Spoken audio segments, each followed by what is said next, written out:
McCain's closest friend in the Senate. You've seen him a lot more on the campaign trail with John McCain than campaigning for himself in South Carolina, but Lindsey Graham holds on to his seat in South Carolina.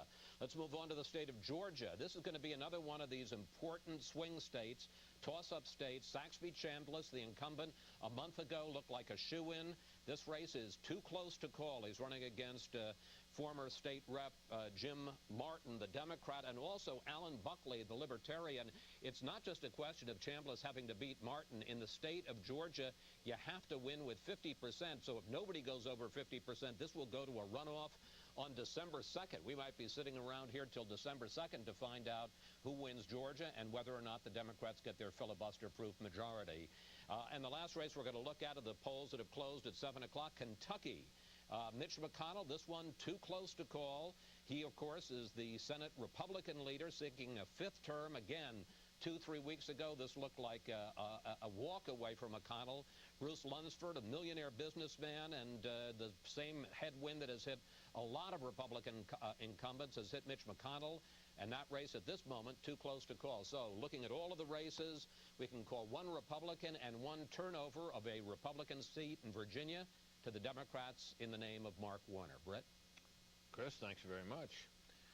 Throughout the night, we're going to turn for further analysis to Fred Barnes, executive editor of the Weekly Standard, here with me, Nina Easton, Washington bureau chief of Fortune magazine, Bill Kristol, editor of the Weekly Standard, and Juan Williams, senior correspondent of National Public Radio. All are Fox News contributors. All are here with me. Juan, as this evening kind of gets underway here, we get a little of the early results in. Your thoughts? Well, what strikes me is the increase in people who are at the polls. What we've seen all over the country is people standing in line, high level of energy about this election that has apparently translated into people actually going and trying to vote. Now, we don't know if all of them are going to get in. We'll see some of that in a few minutes as we see whether or not people are standing in line at 8 o'clock and the like, especially in the East. But we've clearly seen, according to these early polls, something that looks like a tremendous increase in black turnout and a tremendous increase in terms of younger voters going to the polls. That's got to translate, if you were, as we try to make speculative judgments at this point, into an advantage for Barack Obama. It's helpful to him. You heard Major talk about the nice weather out in Chicago, in Garrett Park, where he's gathered. He's had pretty good weather across the country, and I think it helps with a lot of these new voters. Many of these new voters, disproportionately, again, new voters, 40% new voters, according to the polls, are young people, under 30. And disproportionately African-American. So what it looks like is this is exactly the kind of expand-the-map strategy that Obama's people, Plouffe and Axelrod, had in mind and seems to be playing out. Juan, we want everybody to understand the reason you appear, even as you've been speaking here, to be appearing in different places with a different background is that right behind you, of course, is that giant screen that we have, and on the left-hand side of it, we're projecting various different locations. So by the miracle of television, Juan, you, even as you've been sitting here talking to me, you've moved into several different ballrooms. You've been outdoors a couple of times. You had the United States map there behind you. So, my God, this is like Star Trek. Well, the miracle of television, you can go a lot of places. On the teleporter. Yeah, you're the guy. Yeah. You're the guy. You're being moved around electronically. Bill, your thoughts as the night gets underway here. Let me know if I get moved around electronically. I'm very jealous of Juan. There you see the board. That's what I'm talking about. We get all kinds of stuff in that screen. We can do anything we want with it. It's truly remarkable, folks. You don't want to miss this thing. Bill? Well, Juan is right about the increased turnout. Was there anything that people agreed on more in the 90s than our democracy suffered from apathy and turnout was going down and modern society was just, atomized and animized and all these things that, Bowling Alone was a very popular book at the time, which analyzed this alleged, falling apart of our social structure and civic participation. The fact is, participation in the election surged from 2000 to 2004 and seems to have surged again from 2004 to 2008. We're now at close to the highest levels probably in the 20th century, actually, for adult participation of registered voters. And of course, since blacks were disenfranchised in the South, in some sense, in reality, we are now having higher participation than ever in American history. We could go as high as what some people say we could hit 140 million and possibly above tonight. That would be true. Yeah, it was a far record, wouldn't it? It was 104 million, I think, 8 years ago only. So, that's impressive. And so I think it's good for the country. That's nice. I mean, it's impressive. And also the amount of donors, the amount of volunteers. The country is engaged in politics. And part of that is the Democrats, and particularly Barack Obama, have made a huge effort to register voters. In Pennsylvania, for example, they registered something like 200,000 more Democratic voters just since June 1st. That's, of course, a toss-up state. But I think the other interesting story out of all of this, we've heard a lot from the Obama camp about how they're going to change the map. We've heard that for months. Traditionally, these presidential campaigns play out. You've got your red states, your blue states, and then 18 to 20 swing states. They want to go beyond that. They want to go into states that have been traditionally Republican and nab them. The classic case is Indiana, where Barack Obama's been there something like 50 times. He had a hard fight. He's helped by the fact, in part, that he's from a neighboring state. He's from a neighboring state, and he had a hard-fought primary campaign with Hillary Clinton there. But the other interesting thing, they just went up with ads back in Georgia, which, they think that we'll be watching that, too, very closely. Too close to call so far. Fred? I'm proud of all those voters who are actually voting today. Instead of all the wimps who voted early, they didn't need to. I mean, look, this early voting is... When did you vote? Hey, look, wait a minute. I voted early because I was truly going to be absent. Most of the people were not absent. Look, I'm in New York. I vote in Virginia. So I was going to be absent. Most of the people who voted early out of convenience, not absent. In the state of Oregon now, there's no voting on election day. It's all by mail. You can mail it. Look, by law, the campaign the election is the first Tuesday after the first Monday in November. Now, a lot can happen in the last month. Some states started allowing people to vote in late September. Well, we had 5 weeks there. A lot could have happened. I think we need to get, if you're truly absent, as I am today, and can't vote in my home state, that's fine. But most of the people, what are we going to get, 30% or something voted early? Well, about 29% of those were voting purely for convenience, and they should have waited for the campaign to get over. All right, good thoughts. We're going to have an opportunity when we come back for Fred to embarrass me, and which he does very often and very well, and there'll be more from us in just a moment.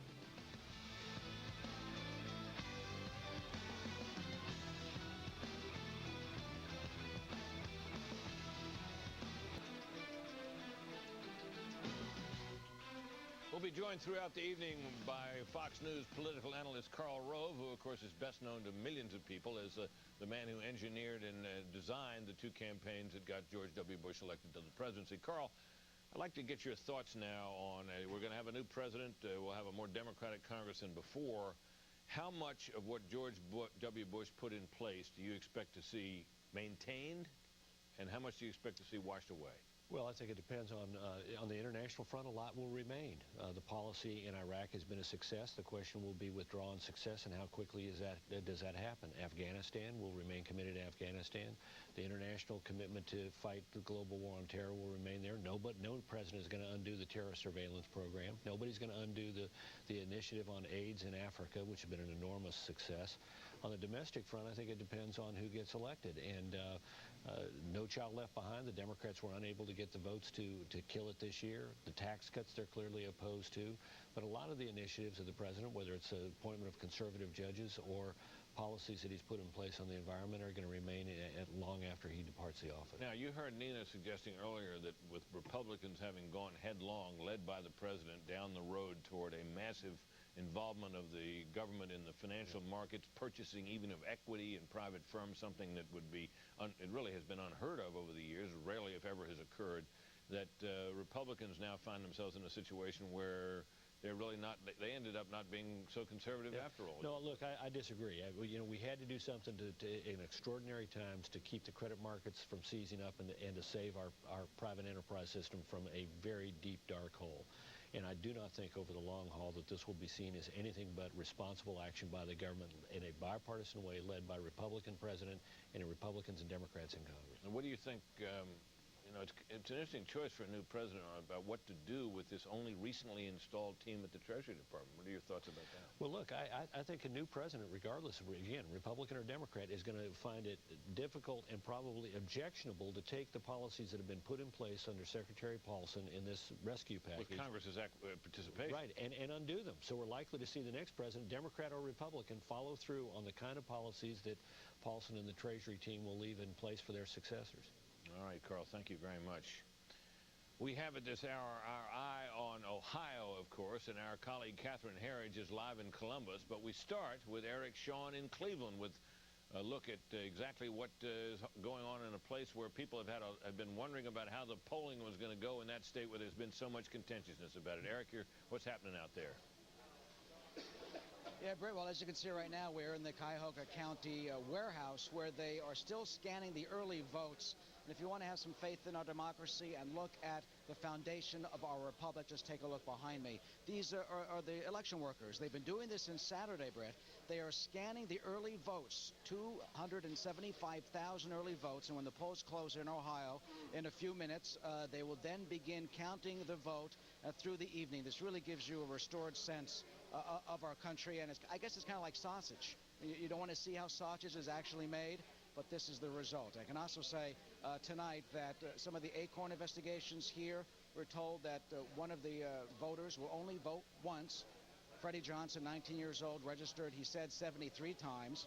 The officials here found 45 registrations. Acorn admitted 15 registrations. He voting, they say, by a provisional ballot.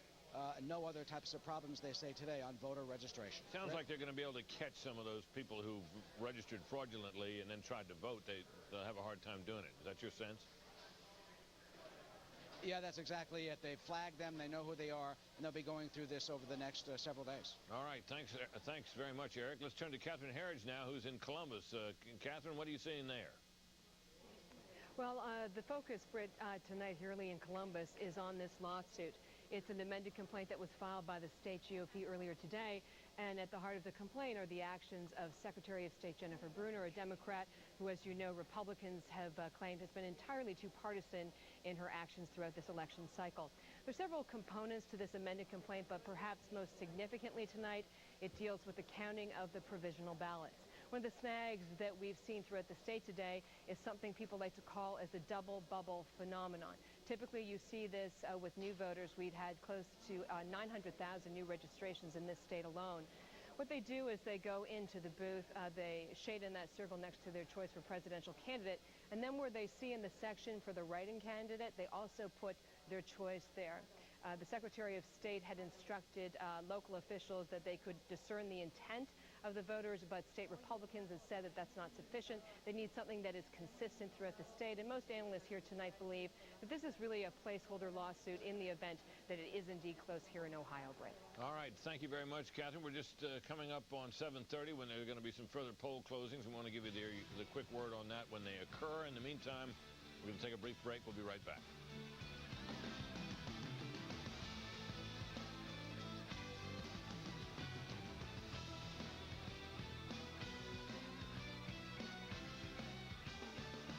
Okay, as we've been noting, we're coming up now on 7:30, and polls closed in several states, 3 in particular at 7:30. So let's check in with Bill Hemmer to give us a sense of what's at stake as we get near that hour. Bill? Hey, Britt, good evening again. 7:30 is, as you stated there on the map here, we find in a moment here 40 electoral votes on the line coming up in a minute and 22 seconds on the clock. Chief concern at this hour, places like Ohio. 20 electoral votes. You know the mantra, it's as old as time. No Republican wins the White House without winning the 20 electoral votes in the state of Ohio. Watch the cities of Cleveland, Canton, Columbus, and Cincinnati. See how strong the urban turnout is in these areas, and then measure in the state of Ohio what happens on the county level in places like Butler and Warren and Claremont. This was the area back in 2004 that helped George Bush win the state and retain control of the White House in 2004. We're also watching North Carolina, Britt. A key concern, the city of Raleigh. Wake County is an area that Barack Obama has given a lot of time and a lot of attention. They believe they can mine for votes in this area. Also Mecklenburg County, which is where the city of Charlotte is located. Back in 2004, you can see how George Bush took the state here in the low country and out in the west toward Asheville. Coming up in a matter of minutes here. Seconds make that, Britt. Poll closings in both critical states. Back to you. All right. Well, yeah, we're about 12 seconds away from the magic time, and we'll be able to give you a few. We have a state we're going to be able to call. Isn't that exciting? Because there's an awful lot at this hour that's too close to call. We are, I think, appropriately skeptical of the exit polls. It's now 7:30 here on the East Coast. And Fox News projects that John McCain has carried the state of West Virginia. This is no big surprise, but nonetheless, it's a state he clearly has to have. Now, turning to North Carolina, which became a battleground state, we rate it too close to call. Ohio, a critical battleground state, especially for John McCain, we rate that too close to call as well. Similar situation in Georgia. Georgia is a state which became a late battleground state. Should have been easily read, but John McCain had to fight for it, still too close to call. And here's some states we've looked at before. Virginia, still too close to call. Same deal. South Carolina, too close to call. And Indiana, a state which we've been talking quite a lot about, also too close to call. We do have a call to make, however, in the West Virginia governor's race. This is for the incumbent Democratic candidate, Joe Manchin, the incumbent governor there. He was quite popular. That was never considered a close race. It is a hold for the Democrats there. So, and what about the Senate? There are Senate races at stake, and a number of them tonight, 35 in all. Chris Wallace has the latest on that. Chris? You bet, Brett. We have calls in, one call and one too close to call in the two Senate races that closed at 7:30. Let's go to the boards and take a look at them. First of all, in the state of West Virginia, we can project that Senator Jay Rockefeller, the incumbent senator of West Virginia, will win a 5th term in the Senate. He had token opposition, Jay Wolf, who is an insurance agent who owns his own insurance company. We're sure that it's a very good company to belong to, but or to have your insurance from, but it wasn't enough to get him elected the senator from West Virginia. And to give you a sense of just what a problem Jay Wolf faced, the Republican Party has not won a Senate race in West Virginia since 1956. That's right. Jay Rockefeller continues that streak tonight with his 5th term in the Senate from the state of West Virginia. The other big race, and this is one we're going to be watching closely all night, North Carolina, Elizabeth Dole, the incumbent, and of course the wife of former Senate Majority Leader Bob Dole, is in a real battle there with State Senator Kay Hagan.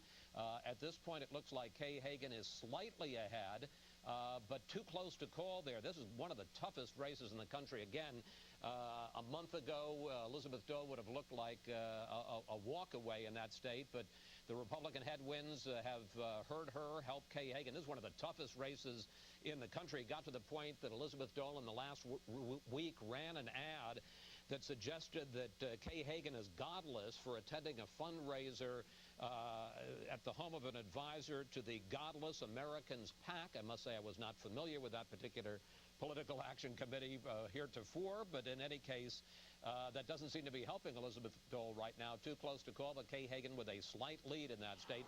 And to go back and look at the two races that are too close to call, Mitch McConnell, slight lead. You can see their very slight lead in the state of Kentucky, the Senate Minority Leader.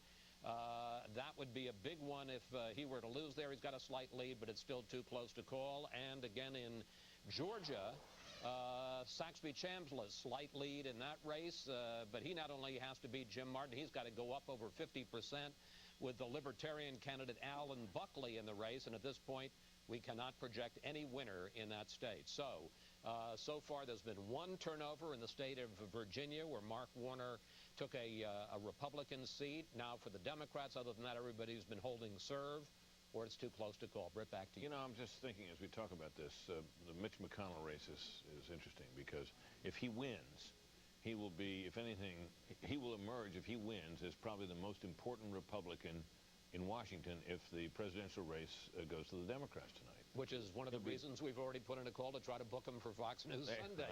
No, exactly that. I was just going to suggest that, Chris. I should have known I couldn't get ahead of your bookers. But no, but exactly. I mean, assuming, just for the sake of argument, that Obama wins the presidency and you got a Democratic majority in both houses, he becomes the face of the Republican Party in Washington. And he becomes also somebody that the Republicans will look to as the man who he has been very skillful in a parliamentary way in blocking the Democrats' agenda even with the minority he has now.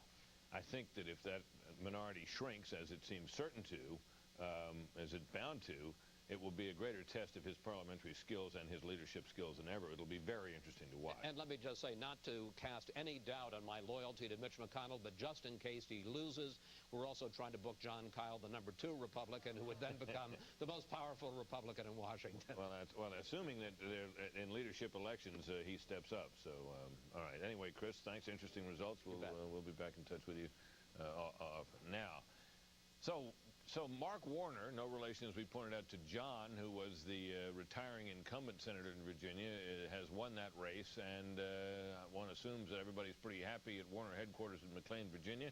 Caroline Shively is there to tell us what it's like. Hi, Caroline. Vested on this election day, but we are told he is very pleased, and he says he's ready to get to work. This crowd already fired up. We expect them to go nuts when Warner shows up here later tonight. Brett, back to you. To Washington, D.C., if he wins tonight, about as free of an agent as we've ever had, because he went to the internet. What he did on the internet was revolutionary, and it doesn't only allow him to win this election without cutting deals, it also allows him to demand loyalty from party members who are going to be helped by him tonight, but more importantly, 2 years from now, are going to want to tap into that extraordinary fundraising base that Barack Obama built on the internet. He is, again, a free agent. He doesn't owe Wall Street. He doesn't owe K Street. When he goes there his own man if he wins tonight. And you can't overstate the importance of that in building the party in your image, as Chris says. All right, Joe, thanks very much. I want to check back in with Lester Holt. He's keeping tabs tonight on the Senate and the governor races around the country. Lester. David, good evening again. The Democrats are starting off from a very strong position as they try to get that 60 filibuster-proof margin in the Senate. They have no seats that are considered in jeopardy right now. We have a call to make in West Virginia. That's a Democratic seat held by incumbent Senator Jay Rockefeller. NBC News projects that Jay Rockefeller will retain his seat in West Virginia. Now, some other interesting races we are watching right now that, again, could help the Democrats if they make it to 60. North Carolina, right now, it is too early to call. Too early to call. That's where Senator Elizabeth Dole is trying to hang on a surge from Senator Kay Hagan. It's been a very, very bitter race. We continue to watch that one tonight. In Kentucky, Senator Mitch McConnell. Actually, we're going to talk about Georgia first. That's too close to call. Saxby Chambliss against former state representative Jim Martin. A deep red state shows you how unusual the election cycle is, that this right now too close to call. And then we take a look at Kentucky right now. Senator Mitch McConnell, Senate Minority Leader. That one is too close to call in his race with a businessman, Bruce Lunsford. If the Democrats are going to reach 60, many people think they have got to knock off Mitch McConnell. This has been leaning in his direction, but it's close. The fact that it is close could make for a very interesting evening. You mentioned governor's races. We are watching a couple. We've got a couple calls to make right now. First, I think we're going to do the West Virginia governor's race. In that, the incumbent Democratic Governor Joe Manchin, we project, will win. Again, the West Virginia governor's race, Governor Manchin will retain his office. And then we move on to the Indiana governor race. Republican Governor Mitch Daniels, a Republican. We project he will win. He will keep his seat in the Indiana's governor's race. And I want to mention back to the Senate before we go back to you. Let's keep in mind that 60-seat majority. We talk about it being filibuster-proof. The fact is, it may not be all what it seems. On every side, there will be 1 or 2, 3 votes that may not go with the rest of the pack. So what it does ensure the Democrats, if they even pick up 3, 4, 5 seats tonight, is that they'll have greater clout on the committees, and that itself wields a lot of power in Washington. David. Okay, let's go to Bishop T.D. Jakes down in Texas. I want to talk about the South, Bishop, and I want your views about that, because it seems to me we're seeing at least what looks to be a chipping away of the solid Republican South tonight. You know, that's an interesting issue. Being from Texas, I realized after Katrina, there was an inordinate amount of Louisianians that began to move back through Texas. I think it is changing the demographics of the state of Texas and the surrounding southern areas. So it's really anybody's game at this point. Katrina blew people all across the South and all across the U.S., but particularly the South. And I think that it's going to affect this election in an unprecedented way. The President of the United States, and he is still our president, George W. Bush, is extremely unpopular now. That's not a subjective opinion. That is reflected in every poll of national opinion right now. How do people in Texas feel about their favorite son right now? Well, you know, I don't want to speak for people in Texas. They're not monolithic by any stretch of the imagination, but Texas is home for George Bush. He was the governor of the state and now the president. And I think that there's still a strong base and still a strong support there. There are many, many people who share his values, his issues, and his concerns. And in spite of the economy, in spite of the war, in spite of the fluctuating circumstances that we're in right now, I think by and large, he would still find a welcome coalition of people there in Texas, notwithstanding I'm not sure that the demographics break down by region alone. There's an ethnicity factor that's involved there. There's certainly an age factor that's involved in it. And with the economic crunch that we have now, more and more people are starting to look more toward solutions than they are looking toward a political party or person. Well, what about the question of the role of the federal government down there? It has been in disrepute now since Reagan, 30-some years almost, of people